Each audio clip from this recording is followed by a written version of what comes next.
Quand on va à l'hôpital, on n'y va pas pour ressortir les pieds devant, on y va pour avoir confiance aux personnes à qui on confie nos corps. Et c'est d'autant plus un choc le jour où c'est qu'on vous appelle pour vous dire que c'est fini, quoi. Je vous dis franchement, j'ai plus de vie. Ça fait 8 ans, j'ai plus de vie. J'en vais à mort. Hein. Puis il n'y a pas que moi. Hein. Je pense qu'il s'en prenait au chirurgien de ma mère, avec qui il était en conflit. Et donc ma mère était l'instrument de cette rivalité, mais oui, c'est tombé sur elle, ça aurait pu être n'importe qui. Amandine Yellen n'oubliera jamais ce jour d'octobre 2008. Son père, Damien, a 50 ans. Il se rend à la clinique pour l'ablation d'un rein. Il décède en cours d'opération. Quand il est parti à l'opération, on était les trois, ma maman puis ma sœur, on était sereines parce que il avait eu différentes opérations les années qui précédaient. Pour tout vous dire, je ne l'ai même pas accompagné à la clinique, quoi. Je l'ai appelé la veille. Quand mon père est décédé, on a été reçus par la clinique Saint-Vincent et on nous a regardé droit dans les yeux et on nous a dit « Votre papa, il est mort comme un joueur sur un terrain de foot ». Puis voilà, c'est un décès parmi tant d'autres, quoi. Une autopsie est pratiquée, suivie d'un signalement à la justice, mais la procédure tombe aux oubliettes. Donc moi, de 2009 à 2017, j'ai vécu dans la colère chaque jour qui passait. Mais ça a fait des histoires de famille, moi, ça m'a abîmé dans ma vie, ça a abîmé mon histoire de l'époque. C'est vraiment quelque chose qui a transformé ma vie. 1 an, 2 ans, 5 ans, 10 ans après, la police vient frapper à votre porte, on dit en fait, vous savez là, ce qui vous est arrivé ou ce qui est arrivé à votre papa ou à votre tante ou à votre oncle. Eh bien, en fait, il a été empoisonné. C'est pas un accident. Et non seulement vous entrez dans le réacteur judiciaire, mais en plus, avec un dossier qui dépasse l'entendement. Forcément, les gens ont été plongés dans des abîmes émotionnels absolument extrêmes. Sylviane Bauget avait 57 ans.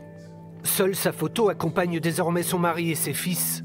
Une patiente venue sans crainte à la clinique. Elle est rentrée pour une rupture de la coiffe de l'épaule, une opération, je dirais, bénigne. Et puis, à la fin de l'opération, elle a fait un arrêt cardiaque qui a duré 50 minutes. Péchier a été appelé pour aider l'anesthésiste en question. Il a su en 4 minutes ce qu'il fallait faire, quoi. Alors, à se demander s'il n'attendait pas derrière la porte qu'on l'appelle, quoi. C'est là qu'on se pose toute la question. Un règlement de compte. Le dossier d'accusation égrène les conflits entre anesthésistes. On voit d'ailleurs la futilité un peu des conflits, hein. C'est sur des techniques chirurgicales, des questions scientifiques, l'utilisation des blocs, tout en fait, tous ceux qui pouvaient s'opposer à Péchier ont connu des événements indésirables graves. Pour moi, c'est quelqu'un qui voulait tout contrôler, qui mettait sa carrière professionnelle devant tout le reste et qui était prêt à tout pour se mettre en avant, je pense. Les patients sont un peu des instruments, en quelque sorte, hein, puisque moi, c'est ce que je pense qu'il s'en prenait au chirurgien de ma mère, avec qui il était en conflit. Les jurés, ils veulent comprendre. Ça, vous savez, c'est devant toutes les cours d'assises. Eh bien, on va leur expliquer simplement les faits. C'est pas la peine de rentrer dans des considérations médicales, ça sert à rien. Mon travail, c'est que les jurés, fin décembre 2025, aient l'intime conviction que Frédéric Péchier est le plus grand tueur en série du XXIe siècle. Voilà, c'est pas plus compliqué que ça.